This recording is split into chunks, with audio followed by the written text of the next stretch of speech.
Olá, amigos. Bom dia a todos, boa tarde, boa noite. Estamos aqui com mais um Pode Incluir, com um convidado muito especial. Nós vamos apresentar ele daqui a pouco, mas vai ser um dia de muita informação, de muito esclarecimento para a igreja, para o município de Belo Horizonte, para todos nós. Amém? Amém. Bom dia, boa tarde, boa noite, né? Porque a gente não sabe que hora você vai estar assistindo, mas é um prazer nós estarmos aqui novamente no nosso Pode Incluir. Como sempre, sou a pastora Renata, pastor Bruno. A gente está aqui mais uma vez para falar desse tema tão importante, né? Que é a inclusão, né? E hoje a gente está com um convidado super especial. Eu sempre falo que os convidados são especiais, mas de verdade é um convidado muito especial porque ele tem uma participação forte nessa parte da inclusão, não só pela vivência, acabei de saber também, mas também pelo trabalho que ele faz aqui no nosso município. Então a gente vai falar um pouco, mas antes a gente sempre começa o nosso podcast com uma oração. E a gente sempre lê um texto bíblico que baseia, norteia aqui a nossa conversa. Então, a gente vai fazer essa oração e vamos começar o nosso bate-papo. Senhor, em nome de Jesus, nesta manhã, nós estamos na Tua presença mais uma vez. Nós queremos Te agradecer, queremos Te engrandecer por mais um dia que o Senhor nos deu, pelo privilégio de estarmos aqui, podendo ser essa voz, ó Deus, que fala sobre um assunto tão importante que é a inclusão. Ó Deus, que o Senhor nesta manhã nos dê a direção da nossa conversa para que muitas pessoas sejam alcançadas, impactadas pelo que nós vamos falar aqui. Ó Pai, nós Te pedimos que o Senhor prepara todas as coisas nesta manhã, seja bem-vindo neste lugar. Nós Te agradecemos em nome de Jesus. Amém. E o texto que a gente escolheu hoje para ler tem tudo a ver com o que nós vamos falar. É um texto muito conhecido de Provérbios 29:2, que fala que quando o justo governa, o povo se alegra. Mas quando a pessoa injusta ela governa, o povo fica triste, o povo pranteia, chora. Está escrito assim na minha Bíblia, a minha versão. Quando os justos têm autoridade, o povo se regozija. Mas quando o perverso domina, o povo pranteia. E tem tudo a ver com o que nós vamos falar hoje, porque o nosso convidado é o vereador Irlan Melo. E a gente estava conversando aqui um pouquinho, ele vai se apresentar, mas eu acho que é o que tem a ver com esse versículo, né? Verdade. O justo governando, porque ele é vereador da nossa cidade, mas eu vou deixar ele se apresentar e falar tudo que ele é, que eu descobri que não é só vereador hoje. Ele tem Vereador, várias... pai, professor, advogado, marido, pastor. pastor. Então Verdade. pode... Primeiro, pastor Renato, pastor Bruno, quero agradecer a oportunidade de estar aqui, estou muito feliz, né? É um tema que, assim, faz meus olhos brilharem e um tema que eu estou tratando, é da minha vida, faz parte da minha vida. E antes de mais nada, em relação à questão do versículo, isso... Para gente, para muitos, né, que são evangélicos, às vezes a gente tem um receio, né, de trabalhar na questão política. Mas a própria Bíblia diz isso, né, quando o justo governa. Aquele que é justo é o que é justificado, né, aquele que entregou sua vida para Jesus. E eu tive uma luta muito grande para aceitar esse desafio, aceitei e tenho certeza que Deus está conosco nessa batalha. Bom, o meu nome é Irlan Melo, eu tenho 49 anos de idade, esse ano completo 50 anos de idade, sou casado com a Giza e nós temos 4 meninos. Sou advogado desde os 21 anos, sou professor de Direito Constitucional das Faculdades Kennedy Promove. Como vocês mesmos disseram, sou vereador de Belo Horizonte, vou para o meu 3º mandato, desde 2017, né? Nós estamos trabalhando ali. E esse ano também, a gente não sei se nem a gente vai ter tempo de falar isso, mas esse ano também vou lançar meu primeiro livro e vou virar escritor também. É mesmo? O livro se chama Essa é para Casar, baseado no Olha, livro de Ruth, que né? bênção. Contando a história de Ruth e tudo mais. Então, assim, na época do meu aniversário, provavelmente nós vamos lançar esse livro. Então, assim, muito honrado de participar, estou à disposição de vocês e vamos trocar essa ideia aí sobre a inclusão. Que bom. Aí você tinha falado com a gente aqui um pouquinho antes que você é pai, né, de Sim. 4 filhos, e desses você tem algumas questões atípicas, né? Verdade. Você pode falar pra gente? Claro. Olha, quando a minha filha mais velha, Noemi, nasceu, estava no último ultrassom, o médico disse, olha, ninguém falou nada? Falou, não, por quê? Porque ela precisa nascer imediatamente. E a gente ficou naquele susto, sem saber o que que era. E aí, quando nasceu, tivemos o diagnóstico. Noemi nasceu com hidrocefalia.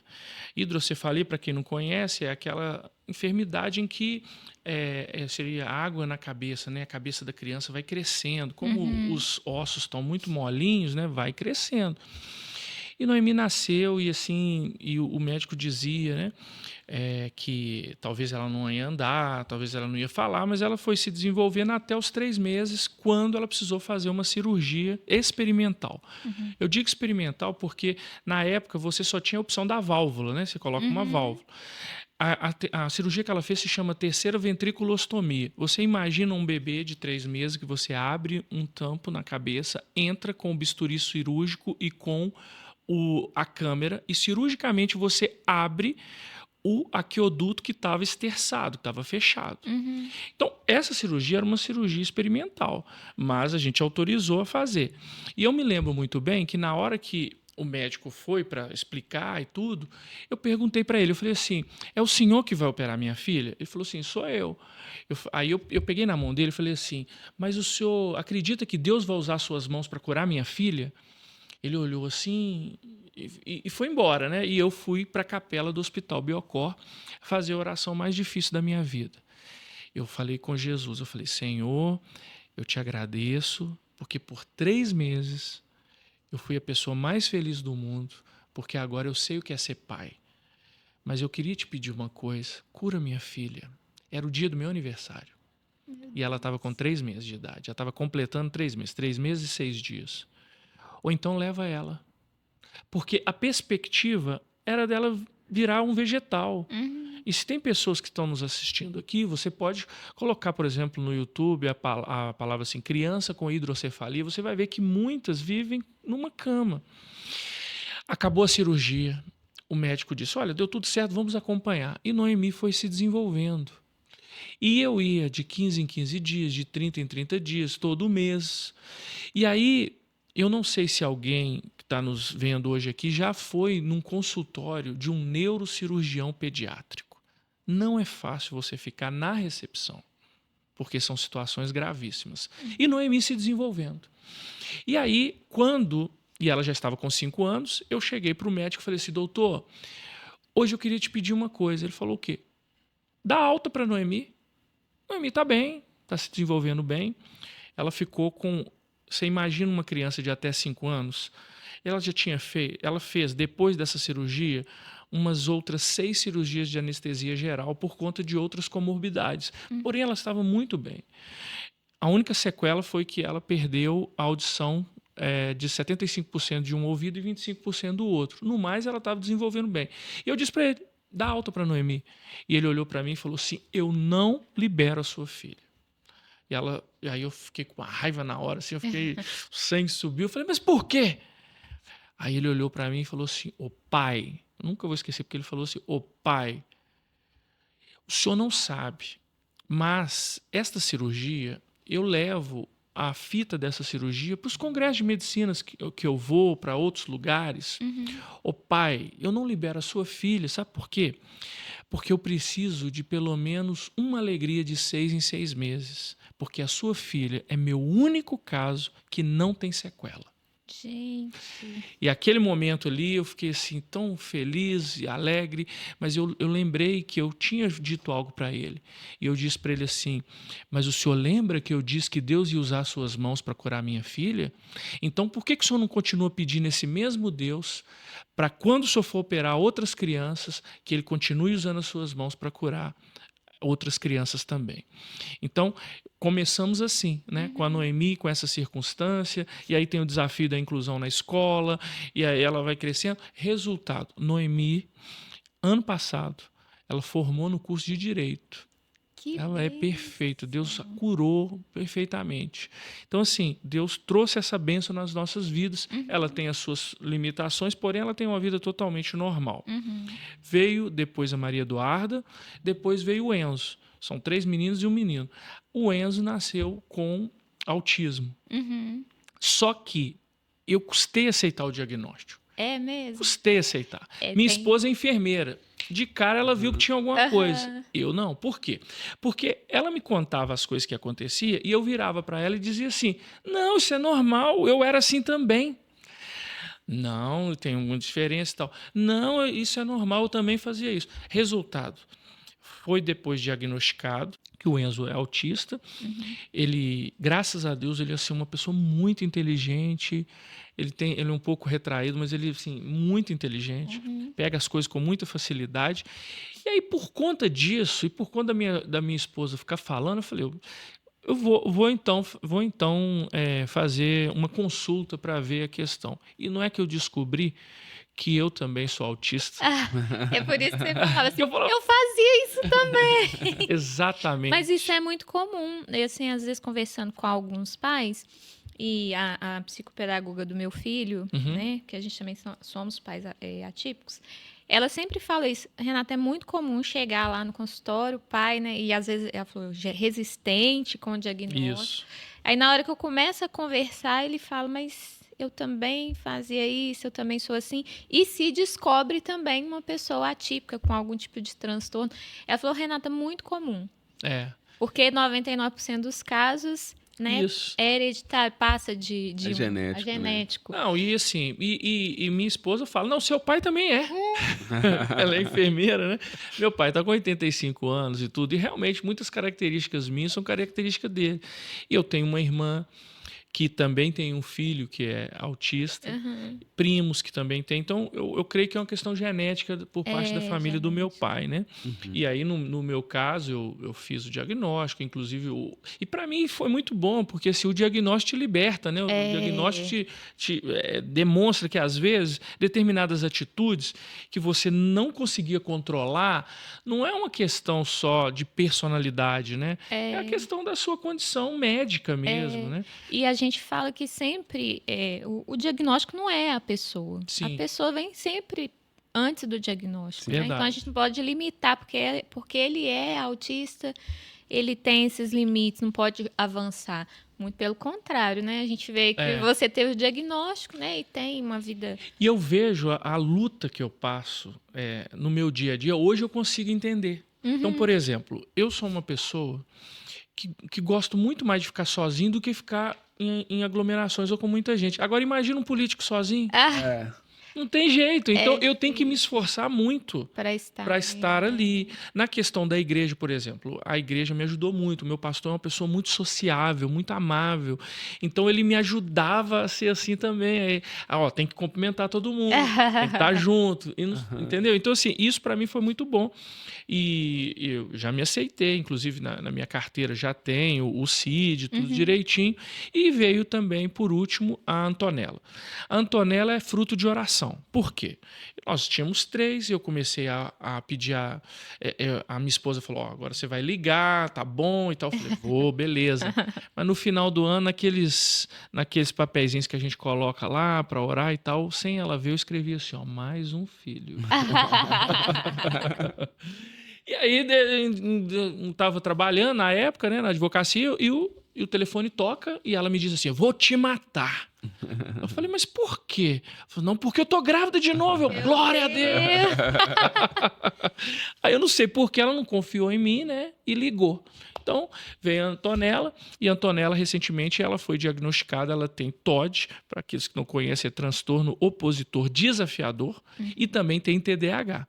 Então, ela é um desafio constante, é a caçula, requer muita atenção, ela assim, é muito espontânea, uma liderança, assim, só que, assim, ela realmente é um desafio. Com a voz de comando, Muito, né? Geralmente. muito. Ela não aceita a voz de comando, ela não aceita a autoridade. Então, você precisa realmente contornar as coisas para você conseguir fazer o dia a dia. Mas muito inteligente, muito espontânea, né? Então, assim, é um desafio que a gente tá vivenciando aí. E uma das coisas que eu posso dizer que me ajudaram a fazer esse desafio também é que, antes de entrar na vida pública, como advogado, eu participei da Comissão de Defesa do Direito das Pessoas com Deficiência da OAB, e ali você você convive com pessoas com várias deficiências, com várias condições. Eu lembro muito bem que nós fizemos... É claro que a gente está focado para os advogados, né? Mas atende as pessoas também. Então, a gente atendeu muita gente que precisava de acesso à justiça e não estava conseguindo. Os próprios advogados que precisavam, por exemplo, às vezes de deslocamento ou de apoio do judiciário. Pensa num advogado cego para ele exercer a sua profissão. Então, é muito difícil, mas com suporte você consegue, porque a deficiência está no ambiente. Não é? Justa. A pessoa pode ter uma deficiência, mas se o ambiente ele for adequado, ela consegue viver a vida dela tranquilamente. Né? Então, isso me ajudou bastante até que eu entro para a questão da vida pública. Interessante, né? A deficiência está no ambiente. Isso é uma frase, né, que a gente vai ficar com ela gravada. Sim. Porque a inclusão fala sobre isso. Se Sim. você adaptar aquele ambiente, a pessoa participa como qualquer outra. Exatamente. A gente até trouxe aqui um irmão nosso da igreja que é deficiente visual e a gente faz toda a audiodescrição para ele durante o culto. E é uma coisa tão simples, às vezes a inclusão não precisa de tanta coisa. Se você tiver esse olhar, né, de, nossa, isso aqui eu posso adaptar para que essa pessoa participe, é simples. Né? Às vezes a pessoa acha que exige muita coisa. Algumas questões sim, mas outras são simples no dia a dia de você fazer para que aquela pessoa participe. E eu achei interessante você falando que você está 8 anos na política. Isso. Né? Então, a questão de você trabalhar com essa questão da inclusão no seu mandato, é desde o início? Desde o início, e tem duas situações muito interessantes. Como eu vinha da Comissão de Defesa dos Direitos das Pessoas com Deficiência do OAB e fui eleito, eu sempre tive essa visão. E logo que eu entrei na Câmara, eu percebi o quê? Que a Câmara não era acessível. Eles fizeram uma reforma para deixar a Câmara não acessível. Então, a primeira manifestação minha em plenário foi cobrando a acessibilidade da Câmara. Como que essa casa é a casa do povo se um cadeirante não consegue vir aqui? É mesmo? Então, assim, eu cobrei isso. No segundo mandato, também falei sobre isso na minha primeira manifestação. E tem um caso curioso, que eu acho que eu posso falar aqui também, que eu entrei para o Conselho da Pessoa com Deficiência, Conselho Municipal da Pessoa com Deficiência, e também no Conselho Municipal de Política Urbana.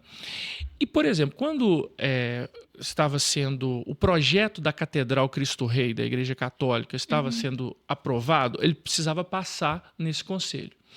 E eu fui sorteado relator. E o que eu fiz? Eu fui lá.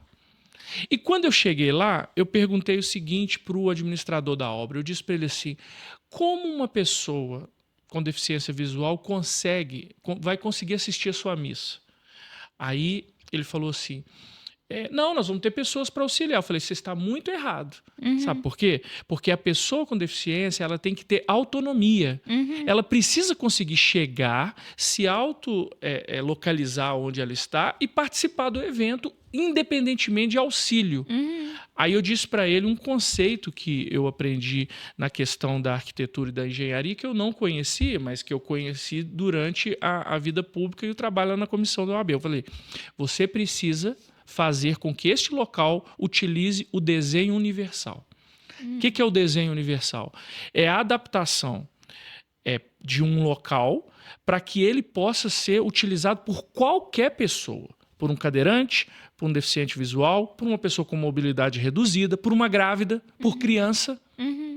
Então, o desenho universal precisava ser... Então, eu dei essa contribuição. Tiveram que contratar um engenheiro especializado no desenho universal para transformar o local num local acessível para todas as pessoas. E esse desenho universal é uma coisa que eu não sabia também, né? É bom, bate-papo é bom que a gente muito agregador, aprende muito, né? Isso é obrigatório para qualquer tipo de construção? Hoje em dia... não é obrigatório no sentido que você não vai ser multado por causa disso. Mas isso é desejável e isso pode ser exigido. Né? Então, por exemplo, imagina uma EMEI, né? Uma escola municipal de educação infantil. Ela precisa receber cadeirante. E aí? São 3 andares, não dá para subir de rampa, então tem que ter um elevador. Eu me lembro muito bem, eu tive 2 situações específicas na Câmara Municipal que eu precisava de uma resposta rápida. A primeira foi quando eu fui numa escola lá no bairro São Gabriel, e uma criança gordinha, mais cadeirante, disse para mim assim: ô tio, eu não posso ir na biblioteca. Eu falei, mas por quê? Ele falou, porque a biblioteca está no 2º andar e os meus colegas não conseguem me levar. Ai, aquela hora deu uma vontade assim até de chorar. Na hora eu liguei para o prefeito, falei para ele, falei, isso aqui não pode acontecer. Ele tem que ter o direito de acessar. Quando você tem um elevador, é o que se chama de adaptação razoável. Não é desenho universal. O desenho universal é todos podem utilizar tudo sem ter nenhuma dificuldade. Então, normalmente, seria tudo no térreo e tudo mais. Rapidamente, o elevador ficou pronto. E o segundo foi para uma criança que tinha paralisia cerebral e era traqueostomizado. Então, para ele ir para o posto de saúde, ele tinha que descer a rua da casa dele, só que a rua era de pedra. E muitas vezes, com o balançar, ele aspirava. Então, foi a outra situação que rapidamente eu liguei e a gente conseguiu transformar a rua numa rua asfaltada para você poder utilizar. Então, assim, o desenho universal é uma forma que você tem para que todas as pessoas possam utilizar. Por exemplo, lá na Câmara Municipal hoje é desenho universal, por conta dessa briga que a gente teve no início. Então, eles refizeram. Às vezes o desenho universal é uma rampa, às vezes o desenho universal são as sinalizações para as pessoas que têm deficiência visual. Às vezes o desenho universal é você ter um token que te informa os locais. Entendeu? Então, assim, é um conceito muito amplo, mas que, se você for apertar, você vai ver o seguinte, é o conceito para que todas as construções possam ser utilizadas por todas as pessoas. Aí me surgiu essa dúvida, assim, você falou que pode ser exigido. Qualquer pessoa pode citar isso? Isso. Aí, como se eu estou numa escola com meu filho, isso, que não tem esse tipo de coisa, o que eu posso fazer? Primeira coisa é conversar com o diretor, a diretora e solicitar. É bom fazer por escrito para você ir documentando as coisas, né? Não resolveu? Você pode ir atrás da Secretaria de Educação para tentar resolver. Eu estou falando para você ter atitudes preliminares, mas se você quiser, você pode ir direto para o Ministério Público. E o Ministério Público vai exigir que aquele local seja adaptado para aquela deficiência específica. Em Belo Horizonte, por exemplo, toda criança com deficiência que precisa de um profissional de apoio tem esse direito por lei. Entretanto, a gente tem que ficar cobrando, não é? Justamente, eu falo por ser mãe atípica, a gente passou por esse desafio há 2 anos atrás. Sim. A escola não queria dar o suporte para o nosso filho, né? Porque ele é autista nível 2 de suporte, também tem TDAH, tem deficiência intelectual, que são as comorbidades, né? E a escola não queria dar. Então, a gente, né, foi quase que 1 ano de discutindo, brigando, até a gente chegar num advogado. Não chegou a ter que usar o advogado, mas até chegar eu já tinha perdido meu filho quase que 6 meses. 6 meses. Que assim, ele não dava conta de acompanhar o conteúdo dele hoje. É todo adaptado, tem adaptação, mas mesmo assim ele tem dificuldade, porque ele tem dificuldade de compreensão de texto. Então, ele não consegue ler alguma atividade sozinho e desenvolver o raciocínio para finalizar. E aí foi desafiador conseguir isso na escola. E agora a gente está num período da escola... Mas era escola pública ou privada? Privada. Então, só fazer um parênteses para você. Eu também já passei por isso com a Noemi. E aí chegou um momento que eu preferi tirar ela da escola, trocá-la da escola. Por quê? Porque eu falei isso com a diretora na época. Eu falei, olha, eu posso entrar na justiça e eu sei que eu vou ganhar, porque ela tem direito. Só que o desgaste vai ser tão grande para ela... que eu prefiro tirar e vou colocar numa outra escola que tenha a inclusão. Talvez eu deveria ter insistido, porém eu queria uma solução rápida. Você estava olhando para o bem-estar dela primeiro. A nossa questão que pegou muito foi a socialização dele. Ele está na escola lá, e tem 11 anos, mas está lá desde os 5, 4. Aí já tem aquele ciclo de amigos. Entendi. Talvez recomeçar essa socialização dele. Ia ser muito difícil. Ia ser muito difícil para ele. E tem isso mas tudo. Eu vi por esse lado também.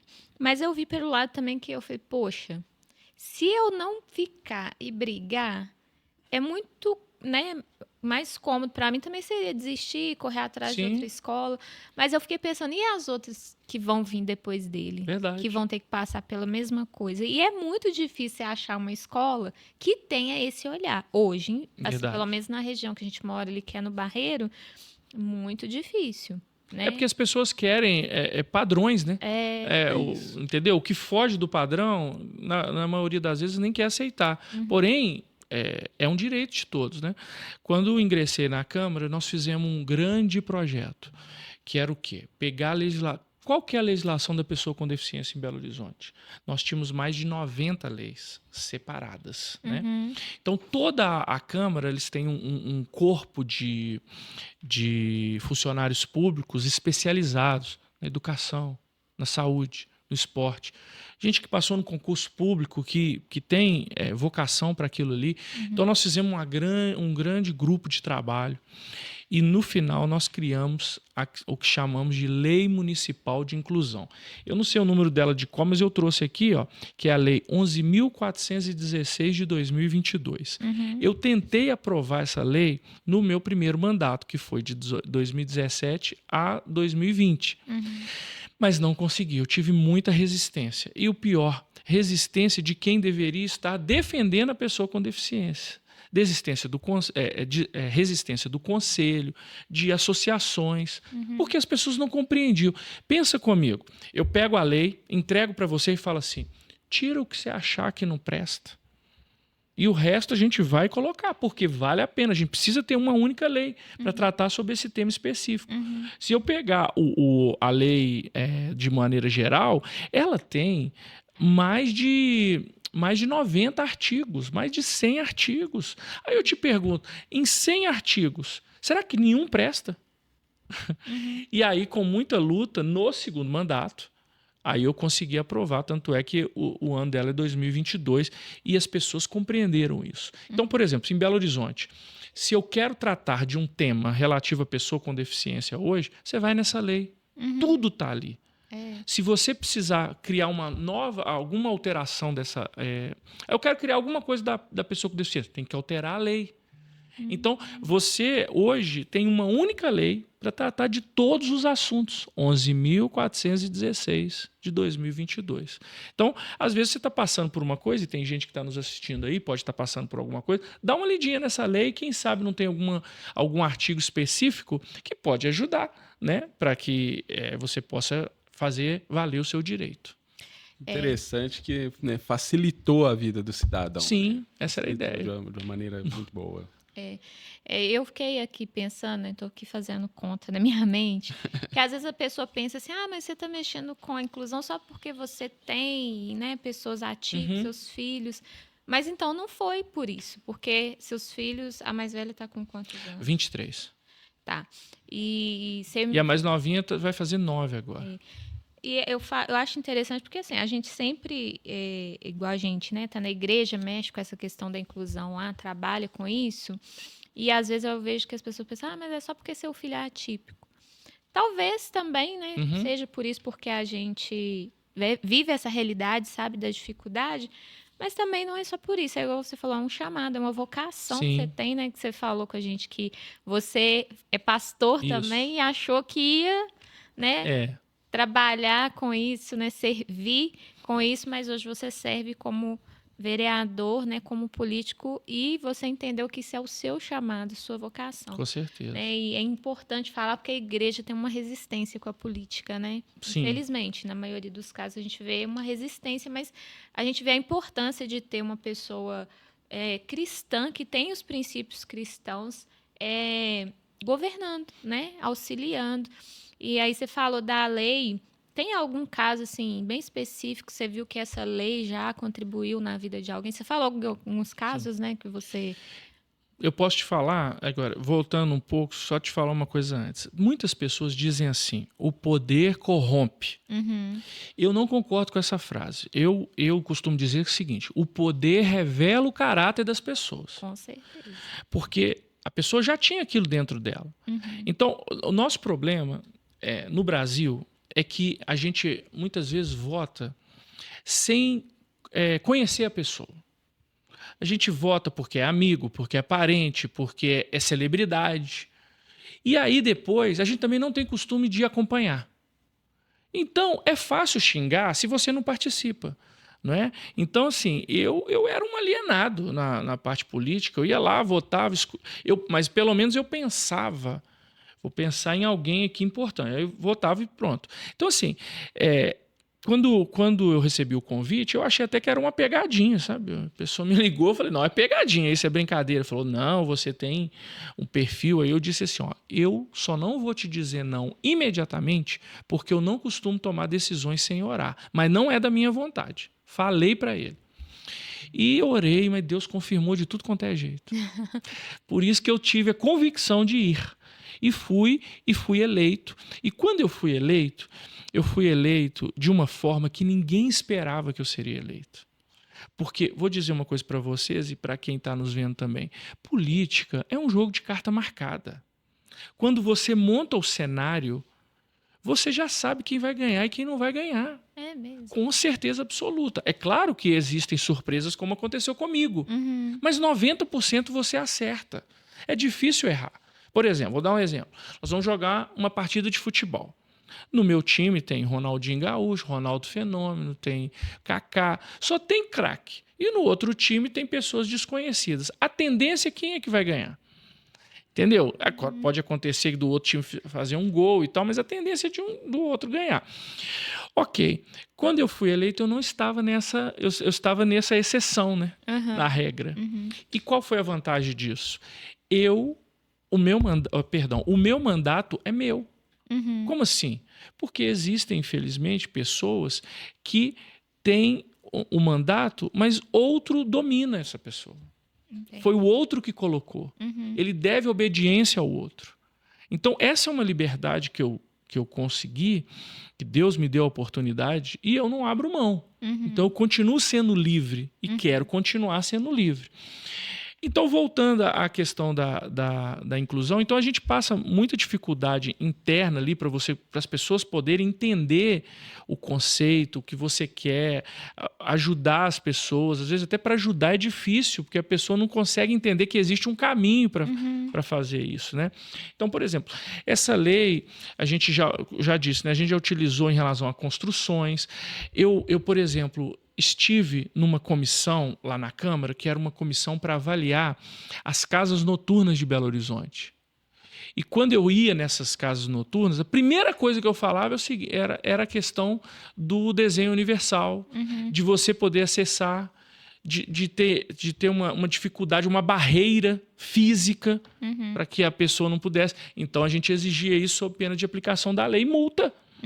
A lei prevê multa. Né? Então, são muitos aspectos que a gente pode... Inclusive, eu não quero me autoconvidar, mas se você quiser no futuro, nós podemos fazer um podcast só sobre a lei. Sim. E a gente estabelece os pontos. Vamos falar só sobre saúde, a lei fala isso. Sobre educação, fala isso. Ótimo. Sobre esporte, ótimo. Fala isso. Que a gente vai esclarecendo, porque a informação liberta, né? Liberta. Eu acho interessante você estar falando aí, né, dessa questão... porque eu não conhecia sobre, né, essa questão que você está falando. Quem não conhece, eu vou, sei lá, desenvolver aqui um projeto de uma construção. Como que ela pode ter esse tipo de informação para ela saber o que ela precisa fazer para ter aquele lugar com esse tipo de acessibilidade? Engenheiros e arquitetos, eles já sabem como fazer. Mas por que não pratica isso no Porque geral? é mais caro. Muitas vezes é mais caro. Né? Você preparar o ambiente para todas as pessoas é muito mais difícil do que você preparar o ambiente para só um tipo de pessoa. Porque eu vejo assim, né? Eu trabalhei na construção civil 12 anos. O que eu via, no geral, nos projetos, eu vou fazer isso porque é obrigado. Isso. Então, eu vou pôr um elevador porque eu tenho obrigação, porque para me aprovar um projeto tem que estar... E isso que eu queria saber. Aí, para aprovar o projeto, tem que ter uma aprovação... não tinha que ter todas essas questões já no projeto? Não E pra se aprovar? não existe, por exemplo, se você tem algumas questões dentro do projeto. Por exemplo, um prédio de 20 andares é obrigatório ter um elevador, Uhum, né, para que a pessoa possa acessar. Ali não tem como você ter o desenho universal, porque são 20 andares. Né? uhum, Porém, num prédio menor é possível. Agora, a questão é, o poder público está cobrando, o Ministério Público está cobrando, o cidadão está cobrando, e às vezes, muitas vezes, não se cobra. E aí, quando não se cobra, o que acontece? Por exemplo, eu estou lá no Conselho Municipal de Política Urbana, às vezes vai passar uma construção ali que eu tenho que colocar condicionantes. O que é condicionante? Ou você faz isso, ou então você não consegue o alvará. uhum. Agora, se eu não estou lá para fazer esse pedido, ou não tem uma pessoa com esse olhar, passa sem a condicionante. Então, assim, é uma luta diária que a gente tem que ter e uma vigilância também para que esse tipo de situação não aconteça. Nas edificações públicas, você pode perceber que você tem acessibilidade, porque isso eles são obrigados a fazer. Né? Agora, na particular, depende de fiscalização. É porque eu vejo muito isso, igual a questão do elevador. Eles põem no projeto, mas depois na execução não executa o projeto do jeito que está lá. Já vi isso várias vezes. Então, é o que você falou, depende da fiscalização. E essa fiscalização, ela pode ser feita por qualquer pessoa? Pode, mas assim, qualquer pessoa, mas depois de identificar o problema, você precisa levar para um órgão público, que no caso pode ser o Ministério Público, pode ser a Defensoria Pública, pode ser um advogado para fazer algo de forma particular. A gente tem vários avanços em relação à pessoa com deficiência, por exemplo, no nosso país. Né? Por exemplo, as cotas de concurso público para pessoas com deficiência, também no trabalho. Não é? E aí, o que acontece? Muitas vezes, o empregador ele quer burlar esse tipo de cota. Sim, as vagas de PCD, né? Porque, por exemplo, é muito melhor você ter, muito melhor, assim, muito mais fácil para ele você ter uma pessoa que perdeu um dedo e é PCD por conta disso, né? Do que uma pessoa que tem uma deficiência intelectual. Em 2000 vou falar a data certinho para não errar. Acho que em 2006, 2007, eu fui a primeira vez no Chile. E eu estive num shopping. Todos os atendentes da praça de alimentação eram pessoas com síndrome de Down. Todos. Eu fiquei impressionado. Que legal. Eu fiquei impressionado. E depois eu fiquei pensando. Aí eu depois conversei com o pessoal e perguntei. Eles falaram assim, olha, é uma política de inclusão do shopping. Olha. E aí ainda falou assim, são os melhores trabalhadores, trabalham com um sorriso no rosto. Super carismáticos, né? Super. E aí, aqui, por exemplo, em Belo Horizonte, a gente tem várias associações que trabalham com essa temática também. Eu conheci uma moça chamada Márcia, ela é presidente de uma associação, depois vou passar o contato dela para vocês. Associação Brasileira de Esclerose Tuberosa, é uma doença rara. E a gente vendo, e ela tem uma filha com essa enfermidade, e a gente vendo a dificuldade, né, do trabalho dela. E aí, antes você me falou uma coisa que eu havia esquecido e tem a ver com essa conversa. Como que você pode fazer para tentar ajudar mais as pessoas com deficiência? Crie uma entidade.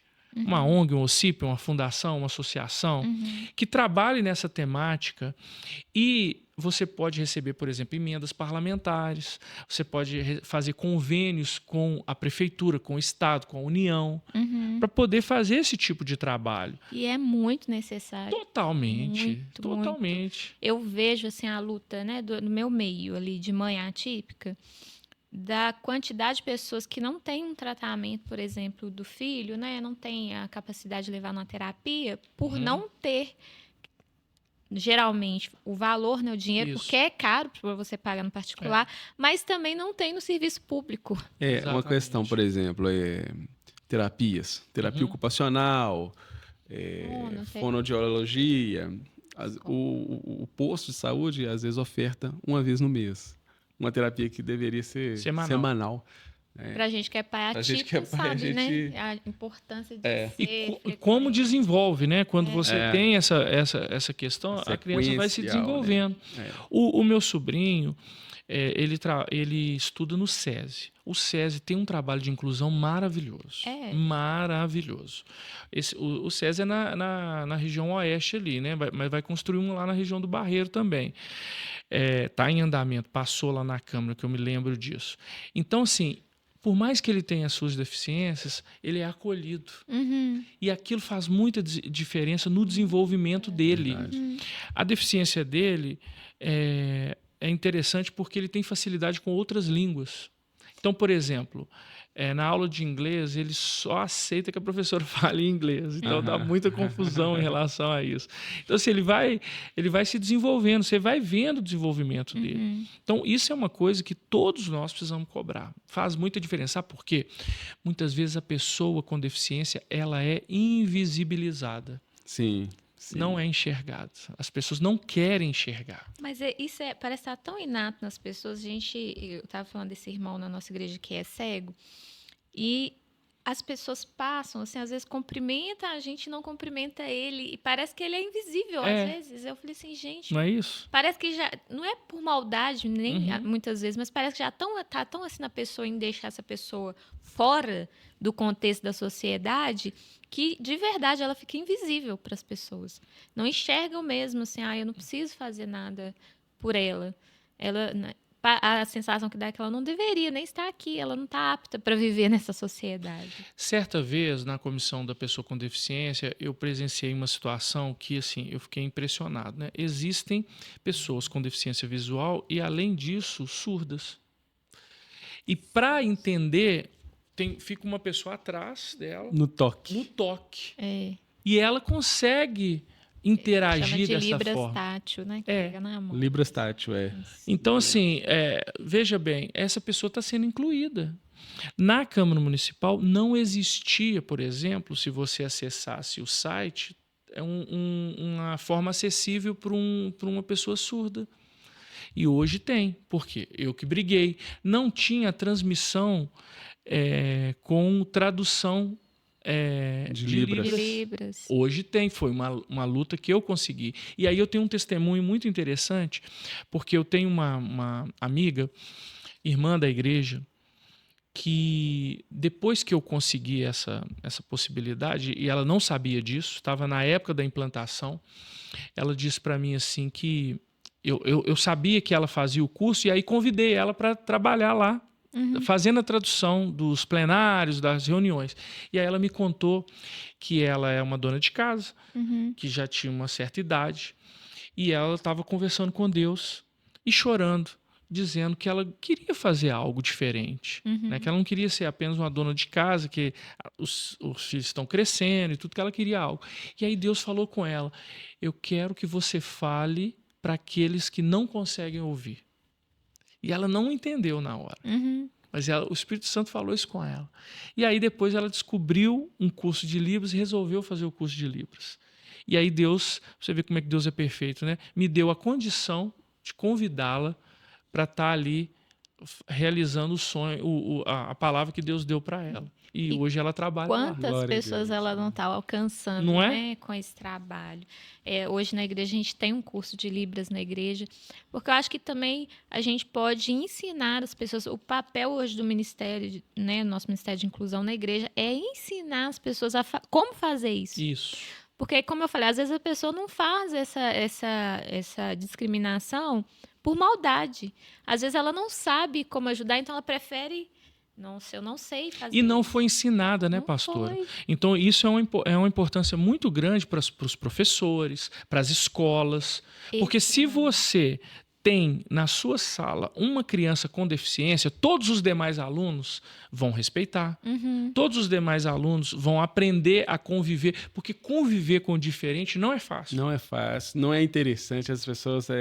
porque a gente tem um interesse, né? Sempre a gente quer fazer as coisas por interesse. O ser humano tem muito disso. mas aos poucos isso vai quebrando quando a gente vai mudando essa cultura com as crianças, né? Eu vejo, lá na igreja a gente fez um dia uma aula com as crianças falando sobre o autismo. Sim. Porque a gente tem crianças autistas e o comportamento às vezes é diferente e as outras crianças ficam assim, né? Umas com medo, as outras, ele me bateu, porque às vezes teve um momento de crise ali. E a gente foi um dia falar, gente, como que mudou o relacionamento das crianças com as crianças atípicas. Isso. Até o cuidado delas, assim, mudou. Ajudam a cuidar, né? É A gente interessante. vê que muda a mentalidade das pessoas, né? E se fosse ensinar desde criança, talvez fosse muito mais fácil Com conviver certeza. com a diferença, né? Ó, vou dar um exemplo para vocês também que tem a ver com a questão da inclusão. Recentemente, quando eu falei isso, tem no máximo 2 anos, eu fui procurado por uma pessoa que tem doença celíaca. O que é a doença celíaca? É que você tem intolerância ao glúten. Uhum. Mas não é só uma intolerância igual a da lactose. A pessoa passa mal. E assim, pode criar, inclusive, buracos no estômago, uma confusão. E passa muito mal. Só que, às vezes, essas pessoas com doença celíaca, elas têm outro tipo de enfermidade e são internadas. Aí, quando é internado, apesar de avisar que não poderia ter glúten na sua dieta, ela recebe glúten. Então, ela sai pior do que ela entrou. Então, aí, juntamos essas pessoas, fomos na Secretaria de Saúde para cobrar isso dos hospitais. Na Secretaria de Educação, uma criança que tem doença celíaca, pode merendar junto com os outros? Não pode, tem que ter uma coisa diferente. Aí criei uma lei para garantir esse tipo de dieta, um selo para falar assim, olha, essa empresa aqui é uma empresa que valoriza o celíaco, não tem glúten. Quer dizer, é um trabalho que a gente vai fazendo aos poucos. Né? Porque hoje, falar assim de intolerância à lactose, todo mundo sabe. Você tem leite, que já é sem lactose, tem um monte de coisa. Mas e o glúten? Então, assim, são coisas que a gente vai construindo na sociedade. Eu acho que essa é a verdadeira inclusão, né? Na palavra do Senhor não tem aquela passagem onde Jesus estava numa casa e aí, de repente, eles levaram uma pessoa que era paralítico, tiveram que passar por cima do telhado para que ele pudesse descer e ser curado. Eu acho que essa é a nossa missão também, sabe? De passar no meio da multidão como uma pessoa que não consegue chegar e fazer com que ele tenha os mesmos direitos de uma pessoa que não tem esse problema, né? Nós, como igreja, como sociedade, é isso, né? Nós somos o pé do coxo, Isso. Os olhos do cego, o ouvido do surdo, a boca do mudo, né? De alguma maneira, essa é a nossa vocação. Como igreja, tem o texto de Jó que fala isso, né? E como igreja, essa talvez seja a nossa missão, né? Eu acho que esse é o papel da igreja. Sim. E por que não da sociedade, né? De incluir a todos, como a gente está né? no nosso meio, né, da igreja, eu acho que esse é um papel que a igreja, estou falando do meio que a gente está, lógico que de toda a sociedade, mas eu acho que a igreja, principalmente, tem que ter esse olhar. Porque o nosso papel é aproximar as pessoas de Cristo. Sim. E eu vejo muito essa deficiência, às vezes, com as pessoas que têm alguma deficiência, né? O autismo mesmo, às vezes a pessoa tem muita intolerância a barulho, a muitas luzes, a muitas pessoas. E o ambiente da igreja é esse ambiente. Então, a gente está criando meios daquela pessoa estar ali também participando, né? E eu vejo tanto que, às vezes, uma família é impactada com isso. Hoje, a gente, né, trabalhando, a gente vê esse impacto na vida das famílias. Mas... caminhando aqui um pouquinho, que a nossa hora passa muito rápido, né? Passa mesmo. Quais que é os desafios ainda que você vê assim, para o nosso município de Belo Horizonte com essa relação? O que você acha que ainda tem que avançar? Como que a gente pode contribuir como sociedade para que isso avance? Uma das coisas que eu gosto sempre de falar é o seguinte: nós temos uma situação específica, não é? Que é a inclusão. Eu não posso colocar ideologia dentro disso. E o problema é que hoje nós estamos vivendo uma sociedade direita e esquerda, extrema direita, extrema esquerda. E aí, a pessoa com deficiência, ela não quer saber se você é de direita ou de esquerda. Ela tem um problema para resolver e que precisa ser resolvido. Mas eu não vou... Não, você é de esquerda, então eu não vou resolver o problema. Então, primeiro, tolerância. A gente precisa se tolerar. né, conseguir buscar as convergências. Aquilo que a gente não concorda, pelo menos a gente precisava respeitar para poder avançar. Então, isso é um desafio, né? Por exemplo, eu tenho alguns exemplos para vocês. Eu aprovei uma lei em Belo Horizonte juntamente com uma vereadora de extrema esquerda. Eu me considero de direita, centro-direita. Só que qual que era a lei? Pensa comigo. Mulheres surdas estavam tendo violência obstétrica na hora do parto. Por quê? Porque elas não conseguiam se comunicar. Gente. Então, aprovei uma lei que toda mulher surda na cidade de Belo Horizonte tem o direito de ter um intérprete de Libras durante o parto. Porque o direito ao acompanhante toda mulher tem durante o parto. Mas, além disso, a mulher surda tem direito a um intérprete de Libras para evitar esse tipo de coisa. Aí eu pergunto, essa lei é de direita ou de esquerda? Entendeu? Não existe isso. Então, esse é um desafio que a gente precisa. Aprovei também uma lei na cidade de Belo Horizonte que eu estou cobrando a implantação, que é o quê?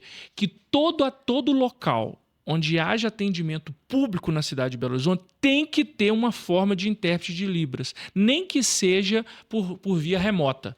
Porque existem, não sei se vocês sabem, por exemplo, nós estamos hoje aqui, existem empresas, associações que, se eu estou conversando com uma pessoa surda e eu não consigo entender, eu ligo para a associação e ele tem uma pessoa, aí eu faço assim, aí o surdo fala para essa pessoa e aí ele vira para mim, olha, ele está dizendo isso, isso e isso. Que isso? Ou eu tenho um intérprete no local, ou então eu tenho essa possibilidade. Para quê? Para incluir a pessoa com deficiência, uma pessoa surda, para ela poder participar da sociedade.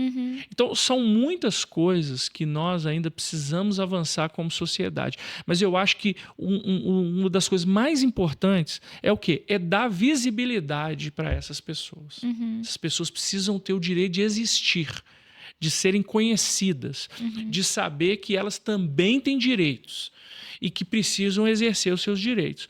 Nós vemos, por exemplo, o artigo 196 da Constituição diz que a saúde é um direito de todos e dever do Estado. Sim. Mas quando você precisa de um remédio que custa R$1 milhão, aí você tem que entrar na justiça. E a justiça tem que te fornecer. Só que demora tanto que às vezes a pessoa não consegue e morre. Então, o Estado precisa funcionar nessa hora também, para dar o suporte necessário para a pessoa com deficiência, para ela poder ter o direito de existir. Né? Porque, assim, isso que eu acho que é o principal avanço, sabe? Visibilidade, suporte, né? Tá disponível para poder resolver as circunstâncias e não ficar enrolando, empurrando para debaixo do tapete, ter um investimento maior nessa área, orçamento para essa área. Eu tenho recursos, né, de emendas impositivas que eu coloco muitas vezes em instituições que eu tenho convicção que estão trabalhando na causa da pessoa com deficiência, com hospitais que estão trabalhando, auxiliando a pessoa com deficiência. Isso é difícil. Você enxergar. Então, precisa de mais pessoas. Agora, tem que falar, né? Então, por exemplo, o podcast que vocês têm aqui é uma excelente porta para as pessoas poderem entender isso. Muito. E cada um no seu lugar. Lá na igreja, vocês estão fazendo o trabalho, eu estou fazendo lá na Câmara. Né? Na nossa igreja também tem o intérprete de Libras. Porque não é sempre que tem um surdo que vai. Mas a gente está ali tentando resolver. E enxergar o diferente. Eu acho que esse é o maior desafio, sabe? E eu achei assim, interessante você falar da gente gravar um só sobre leis, porque a informação liberta as pessoas. E muita coisa que você falou aqui, eu acredito que a maioria das pessoas não sabem. Olha só. Essa questão da mulher grávida ter direito a intérprete de Libras, às vezes a própria pessoa não sabe que ela tem esse direito. Né? Então, eu acho que vai ser interessante mesmo a gente gravar, né? Marcar um outro dia para você vir expressar. Falar só sobre a lei, a gente pode falar melhor sobre isso, preparar uns slides para ir mostrando e tudo, para que as pessoas possam cobrar, né? Como é que eu vou cobrar se eu nem sei que eu tenho esse direito? Pois é. Né? E aí, às vezes, a gente vê, né? Até o que, às vezes, a maioria sabe, igual todo mundo sabe que criança atípica tem direito ao esporte na escola. Isso. É difícil, às vezes, você conseguir, mas você sabe que é uma lei que tá ali. Com certeza. Então, você vai ir atrás, né? Então, eu acho que vai ser bem interessante a gente gravar para que as pessoas né, tenham mais informação, para que elas possam exercer, né, o direito delas. Deixa eu contar uma outra experiência que a gente vai falando, eu vou lembrando aqui. Eu fui em Florianópolis para conhecer um projeto. O projeto se chamava Porta a Porta. Qual que é esse projeto? Esse projeto era o seguinte: todas as pessoas com deficiência têm direito em Florianópolis a se locomover. E às vezes a locomoção é feita através de vans e não de ônibus. Por quê? Porque locais onde eles moram é uma ilha, tem locais muito altos e tudo, eles só chegam com carro, só chegam com van. E o mais interessante é que, por exemplo, eu fui com um deles buscar um menino para ir para a escola. Foi muito legal. Só que eu percebi que lá não era só isso. Eles também pegam a pessoa com deficiência, leva para o trabalho e busca. Leva para a praia. E na praia tinha todo um ambiente modificado, preparado, né, para que aquela pessoa pudesse usufruir da praia também. Em Belo Horizonte, a gente briga muito por brinquedos adaptados. Né? Aí o que precisa? Fazer licitação para que esses brinquedos saiam do papel. E aí você tem esses brinquedos também. Então, é uma luta e conquista. Por quê? Porque você precisa fazer a pressão necessária para que isso aconteça. Agora, também não é só brigar, você também tem que construir junto. Porque é muito fácil você ser um político apenas de microfone. Você vai ganhar muitos likes, você vai ganhar muitos seguidores, muita gente vai falar que você é o cara, mas você não resolve. Então, às vezes, você pode não aparecer muito aqui, mas você está resolvendo situações para as pessoas que está fazendo a diferença na vida dessas pessoas. Não é? Você imagina, eu fico imaginando no dia que inaugurar lá a catedral e que for uma pessoa com deficiência lá, eu vou lembrar que eu ajudei essa pessoa a estar ali, porque eu obriguei que a construção respeitasse o desenho universal. Então, a gente precisa realmente entender que isso precisa ser rotina. Essa inclusão tem que ser uma rotina nas nossas vidas para que todos possam ter o direito de viver de forma adequada àquilo que ela tem de deficiência. Mas de qualquer forma, acho que a gente já avançou um pouco, né, nessa questão, porque antes as pessoas atípicas eram até tiradas mesmo do convívio da sociedade, né? Mas só da gente já ter políticos, né, olhando para essa área, pessoas, né, em todos os meios da sociedade olhando para essa questão da inclusão, quer dizer que a gente já avançou um pouco. Falta muito, às vezes, a gente vê no dia a dia que falta, mas a gente já está num caminho, né? Eu acho que isso é importante ressaltar.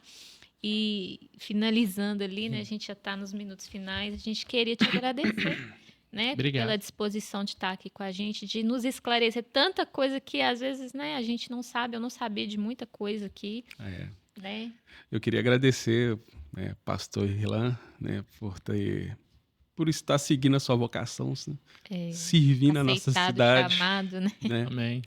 Servindo a nossa comunidade de forma geral, né?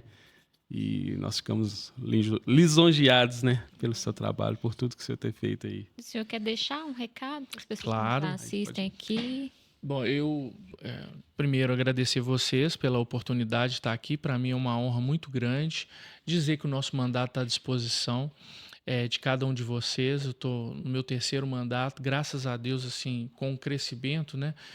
Político não esquece o número de votos, né? Então eu tive 4.047, 8.902 e agora 11.660 votos. É sinal que a população está reconhecendo o trabalho que a gente está fazendo.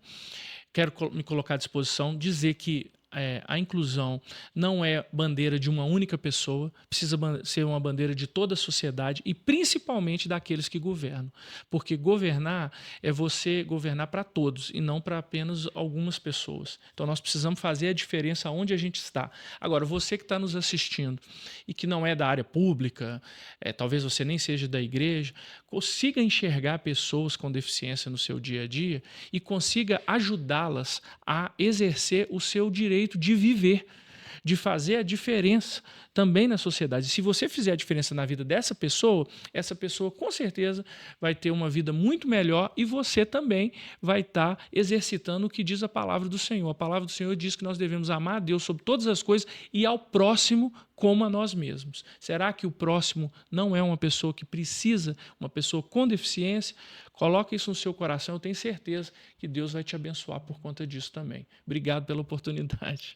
Amém. Com esse recado, então, né, a gente vai finalizar o nosso bate-papo, já pensando num próximo aí para a gente, né, esclarecer mais coisas. E se você, né, está assistindo, compartilha, manda para alguém que você sabe que para todos que você conhece, porque não é só para as pessoas que têm uma condição adversa ou atípica na família, mas toda a sociedade precisa ouvir falar, né, vereador, do que a gente falou aqui hoje. Então, manda para todo mundo, segue lá, compartilha, porque eu sei que vai ser bênção na vida de muitas pessoas e a gente vai, né, acompanhar o vereador Irlan também. Né? Você quer falar suas redes sociais para as pessoas poderem te seguir, ver seu trabalho também, que acho que é importante. É só jogar nas redes sociais, por exemplo, no Instagram é Irlan, IRLAN de nariz, ponto Melo com um L só. Por aí você já vai acompanhar todos os nosso trabalho, ou então jogar o meu nome no Google, né? Irlan Melo, que vai aparecer muita coisa, mas uma coisa eu garanto, não vai aparecer nada de corrupção, coisa errada, porque graças a Deus a gente vela pelo nosso caráter. Glória a Deus. Então a gente finalizou aqui e eu sei que vai ser bênção na sua vida e até a próxima. Até mais.